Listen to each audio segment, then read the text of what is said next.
CR101radio.com, podcasts, and more.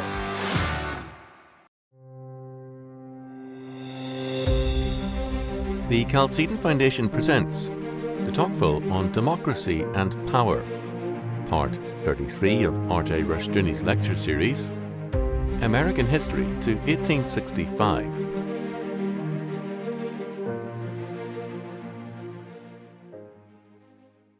Now, as we conclude our study of de Tocqueville and his analysis of democracy in America, we find that de Tocqueville has certain important things to say on democracy and power.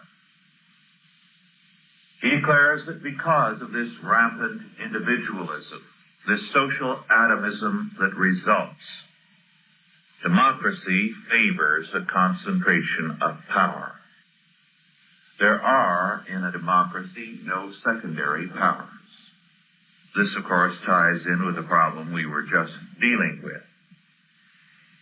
In a culture where there are many secondary powers, the authority of the clergy, the authority of the aristocracy, the authority of various agencies and associations, power is decentralized.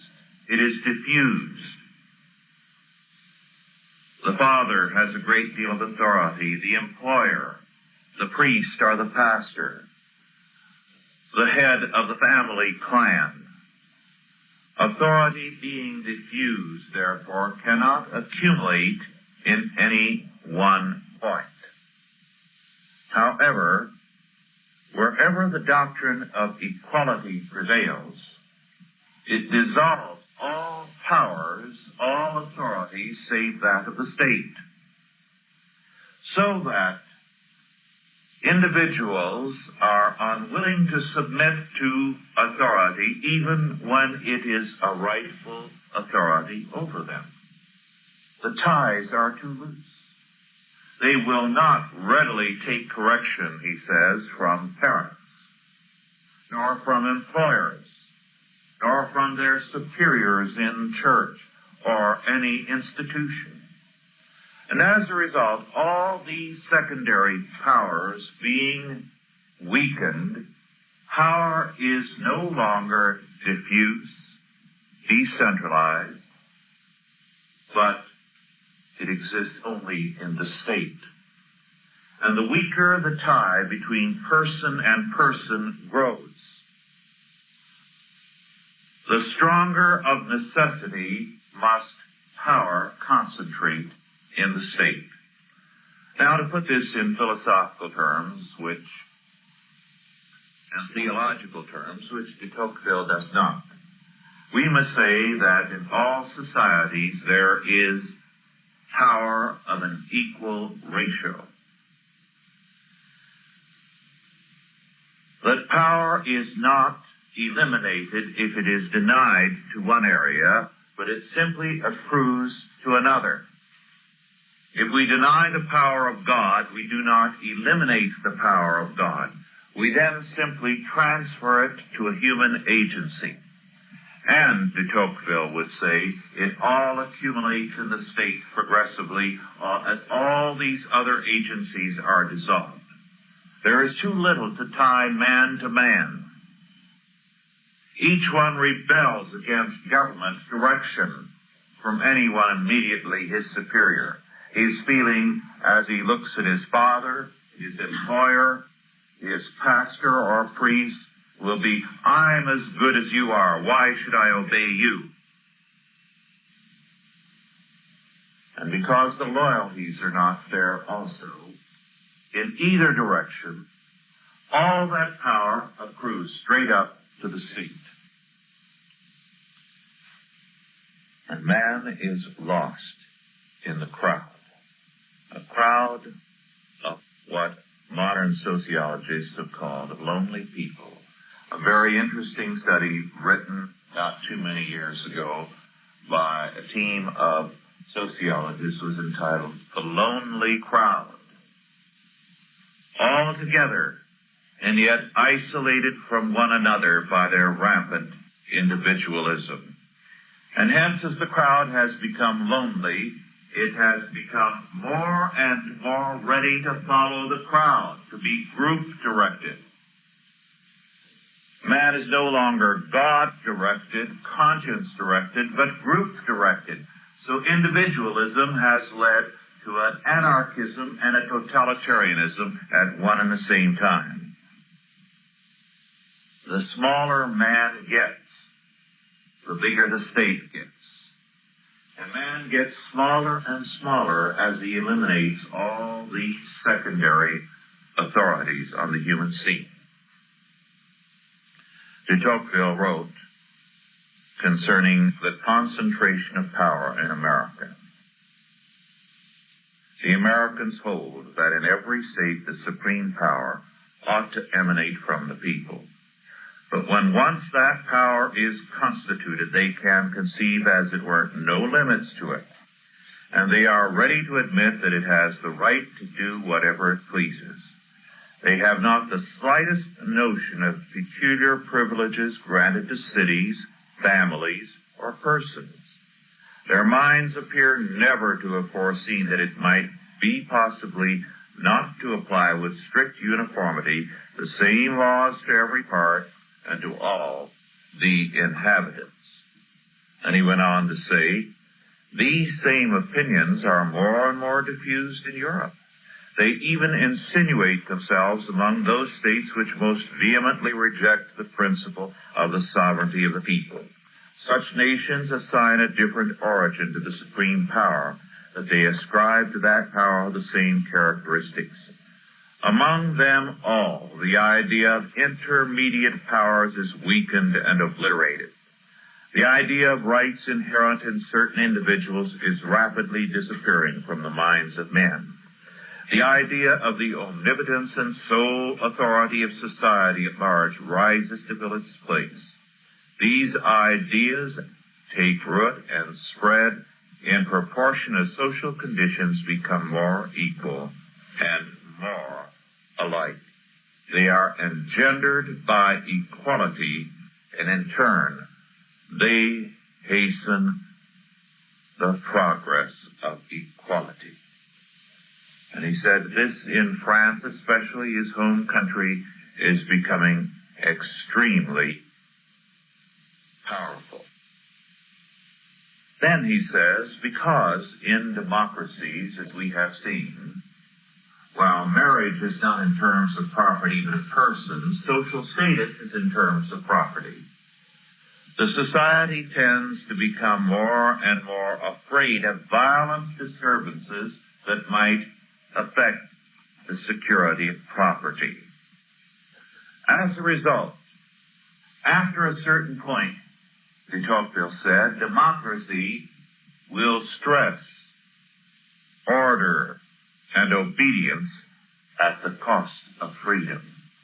And men will be ready to give to the central power more and more power to compel obedience and to limit freedom in order to protect property. Now here again, de Tocqueville was remarkably prophetic, because there are many conservatives who have been ready in the name of law and order to see freedom curbed, because it threatens property. It threatens the security they feel is basic. And so security and freedom are pitted one against the other, as though it were the freedom that caused it, rather than the moral collapse. Moreover, he said, in a democracy, there is a resentment against the smallest privilege that anyone else has. Men resent somebody living better than they do. They resent someone else having better clothing, better circumstances, more money than they do. And as a result, through legislation, they seek to equalize the differences between people, to tax and take away from the haves to give to the have-nots, because equality becomes so important in a democracy. And as a result, every central government worships uniformity. Put them all on the same level, as though this were a worst desirable goal. So, de Tocqueville concludes, the democratic age is leading to centralization as the natural form of government. As long as the democratic spirit prevails, there will be more and more concentration of power and more isolation of the individual. The love of equality thus leads to the centralization of the state as the supreme power. And de Tocqueville said, stress equality and you will always get despotism. The one follows from the other. Europe, he said, is seeing such a trend very markedly. And in commenting on this, he wrote, and I quote, Europe has endured in the course of the last half-century many revolutions and counter-revolutions which have agitated it in opposite directions. But all these perturbations resemble each other in one respect. They have all shaken or destroyed the secondary powers of government. By this he means that all these lesser powers in society, which are a real government, are destroyed. Whether it's a conservative or a radical regime, the net result is the secondary powers are destroyed. The local privileges which the French did not abolish in the countries they conquered have finally succumbed to the policy of the princes who conquered the French. These princes rejected all the innovations of the French Revolution except centralization. That is the only principle they consented to receive from such a source. My object is to remark that all these various rights which have been successively wrested in our time from classes, corporations, and individuals have not served to raise new secondary powers on a more democratic basis, but have uniformly been concentrated in the hands of the sovereign. Everywhere the state acquires more and more direct control over the humblest members of the community and a more exclusive power of governing each of them in his smallest concerns. As a result, he said, education is now becoming a statist concern. And of course, about the time he was writing, it became a state concern in the United States. It was already in Prussia, from whence we got the ideas here. It was spreading throughout Europe. And he saw this as one of the most dangerous things because it would be destructive not only of education, but of the family. Moreover, he said, if education falls into the hands of the state before long, religion will also. Religion is in danger of falling into the hands of the government. But this is not all. It will not stop there. Centralization requires more and more control so that the private life of the individual will in time be invaded by the centralized state. This is why we need to listen to de Tocqueville, because you can see how tellingly he saw the problem. No one else as clearly predicted the totalitarianism which in the 20th century is steadily taking over the whole world. He said, moreover, there will be a control of manufacturing. Of the state, he said, that not only is it the principal manufacturer, but it tends to become more and more the chief, or rather the master of all manufacturers. as private persons become more powerless by becoming more equal. They can effect nothing in manufactures without combination. But the government naturally seeks to place these combinations under its own control. In other words, you will see huge corporations forming because the stronger the government gets, the stronger business has to get in order to counteract it. But this will not work. They will place these powerful corporations under their control. They will regulate them. Today, of course, with the monetary situation, it has become increasingly difficult for corporations even to bring money home from sales. What has been the result of this process? What has industry done to counteract it? Does anyone know what their recourse has been? Yes.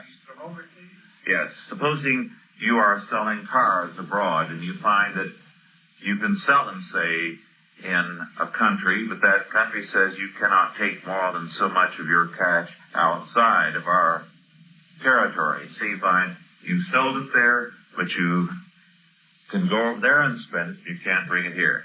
Yes. Investing and going a little further. No. The multinational corporation. Yes.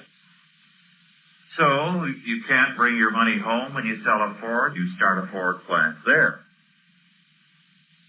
And as a result, with these multinationals, they have worked to try to get around the impossibility sometimes of getting money to cross borders. So now there is a tremendous hue and cry, both by conservatives, unfortunately, and the radicals, about these multinationals as though there was something wicked and sinister about them. But it is only the effort of business to protect itself against the impossibility of carrying on trade abroad, because money does not readily cross frontiers today. Moreover, and this is a very significant fact because it tells us so much about why Europe is unable to do much to reverse the present trend. You recall we discussed the power of the voluntary associations in the United States. De Toqueville says, even now in Europe, there are controls of these private associations, very few in Europe as compared to the United States. But the European governments have stepped in and are controlling them because they are afraid of them. They do not want them to flourish. The progress of equality, de Tocqueville said, will lead to tyranny unknown under kings in bygone days. And so he declared, there are great oppressions ahead. It will be perhaps a different kind of tyranny. Some countries it will be more gentle outwardly, and he said it would degrade men without tormenting them. But it will not necessarily avoid torture. We shall see, he felt, as equality progresses, the progressive destruction of man by the state. Moreover, he declared there will be increasingly, as the state controls education, controls industry, controls the individual, intervenes in his private life, and becomes the all-powerful snoop, to use the modern word, it will work to keep people in permanent childhood. Keep them like children. Children, after all, need to be controlled. And of course, this characterizes our age. This is why the most popular styles in the past decade have been those which have emphasized, both for men and women, extremely youthful styles, styles that emphasize the childish, immaturity, looking perpetually young. And this is an ironic reversal. There was a time when youth wanted to look old well before its time. Yes. I was just going to speak about that. We wanted to wear long pants. Yes. One of the most common arguments between any boy and his mother was, when can I wear long pants? Because as long as you were considered just a boy, you wore knickers. And you reached that point where for several years you were just kicking against the idea of wearing knickers. And if one boy came to school with pants, why, every home exploded with arguments as all the boys insisted, I want long pants. Johnny so-and-so is wearing long pants. It's a real problem. Because, of course, the goal was maturity. And, of course, again, the goal was to be old enough to, a little earlier, so that you could show the sign of manhood, to wear a beard. And among the Mennonites, to this day, it's a very strict rule. No one who is not married and supporting his household has a right to a beard. It's a sign of a man.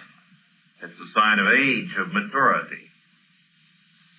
But today, on the other hand, instead of age being something respected, and gray hairs to be something accumulated with honor and dignity and pride, the reverse is the truth. And permanent childhood is, as it were, the goal. And so, we become also children in the process. Problems. We need the state. We cannot handle our own affairs. And the federal government, or some agency thereof, takes care of us more and more. There is, de Toqueville said, no hope for aristocracy in the days ahead. He was speaking as a French aristocrat. And so he wrote, and I quote, thus, the question is not how to reconstruct aristocratic society, but how to make liberty proceed out of that democratic state of society in which God has placed us, unquote. Not to try to turn back the clock to an order of feudalism or a monarchism that is hopelessly finished, does not belong in our modern world, can never be reconstructed. But to recognize the democratic temper is here, it will prevail for some time, but to think seriously of all the problems it creates and to come up with some constructive answers.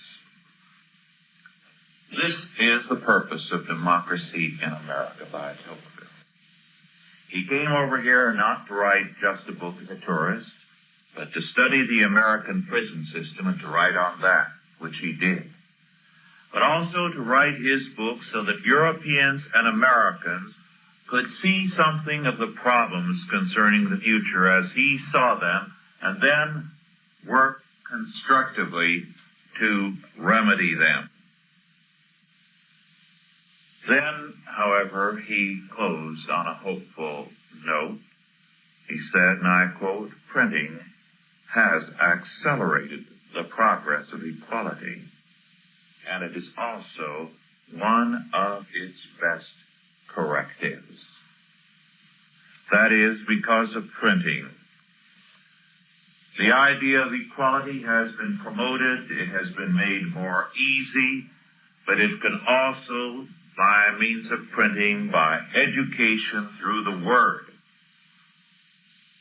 also become the means of creating a new society as men are educated to that which is perhaps a possibility for the future. Then as he spoke about the element of hope, he said, the men who live in the democratic ages upon which we are entering have naturally a taste for independence. They are naturally impatient of regulations.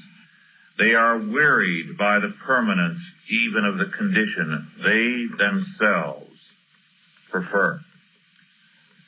They are fond of power, but they are prone to despise and hate those who wield it, and they easily elude its grasp by their own mobility and insignificance.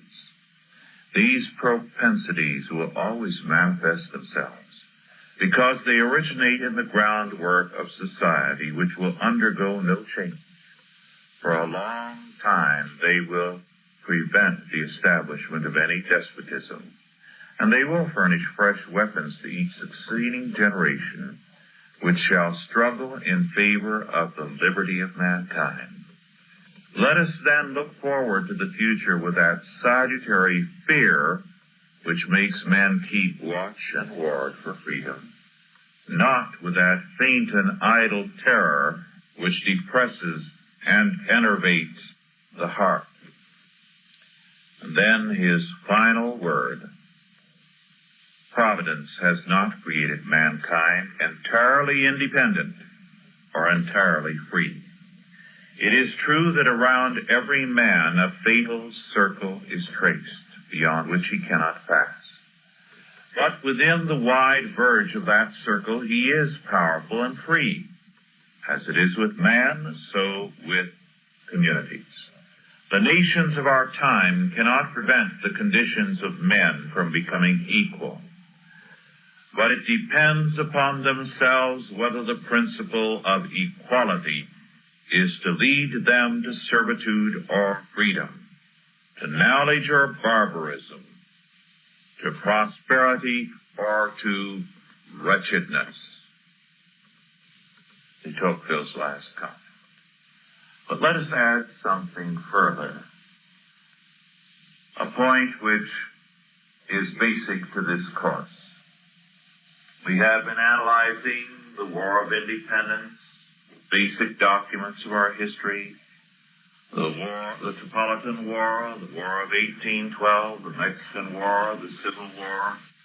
And we have done this with an eye to seeing the problems that have arisen historically.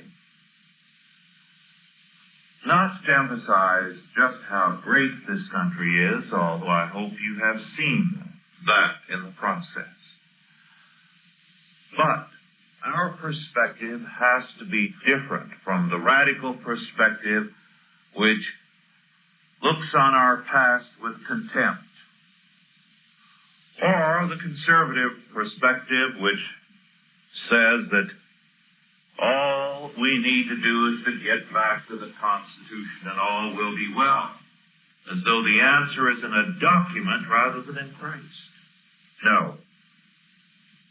What I have tried to deal with as we have covered this period of history is a perspective on history, a philosophy of history that is Christian and which the Puritans saw. In fact, they viewed American history in terms of this fact and this word. Pilgrimage. History is a pilgrimage which began with the fall of man and continues to the second coming. And in that pilgrimage, man is a pilgrim and nations are pilgrims. And as pilgrims, they have no abiding place, as it were, in time. So that we cannot say that the Reformation was the golden spot, or the early church was the great point, and we need to get back to that. Or that 1776 or 1781 represented the ideal. No. We recognize how much good there has been in the past. We respect it, but we move on growing and building in terms of those things because history, from the Christian point of view, is a pilgrimage. It does involve moving on. It does involve growth. It does involve change because we live in time. And each of us change from year to year. The changes can be good or they can be bad. But if our life is a pilgrimage and our national life is a pilgrimage, then in terms of God, we seek ever to grow however much we may stumble for a time. Now, de Toqueville, in a sense, has seen it as such, and because he has seen history as a pilgrimage, he has tried to give us guidelines here. He has very definitely raised problems. He has not given us answers to them. De Toqueville, while a devout man, did not share our faith and our theology. Therefore, he could not come up with the answers to the same degree that we can today, both because we have a more biblical theology and because we have the advantage of de Toqueville and a good many years, so that we have seen a great deal more worked out. But we need to see history always as a pilgrimage. And as de Toqueville said, we are not to view the future with fear, timidity, and terror, but with a recognition that providence, God Almighty, governs it, and that in terms of His Word, in terms of His purpose, in terms of the certainty of a great triumph on earth, there is so much to be done. The problems are very real.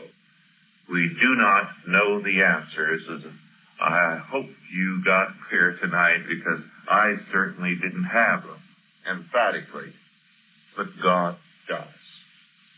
And that's why for us there is hope in history. One cynical philosopher a few years ago, at one university, declared to his class, I didn't hear it, it was told me by a student, that one of the problems of modern man was that under the influence of a Christian past, a religious past, when he comes up to a problem, he assumes there are answers. And he said, this is a myth, that problems of necessity have answers. Well, at that point, we would have to say emphatically, he is wrong. That in God's world, problems have answers. We may not have them, but they are nonetheless there. And the certainty is that because God is God, we will come up with answers. If not in our time, then in our children's and our children's children's time. Are there any questions now with what we have covered? What was Toqueville's religious affiliation? He was a Catholic. He was a Frenchman, and at his day there was practically nothing else in France. He was a Catholic who was most appreciative of American Protestantism, and he felt, as we saw the other night, that Catholicism was nowhere as good as in the United States. It was at its best here.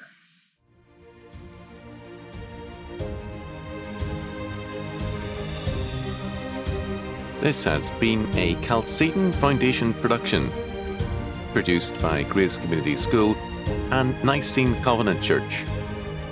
If you enjoyed this lecture, be sure to visit chalcedon.edu for more lectures and series by R.J. Rushdoony and the Chalcedon Foundation.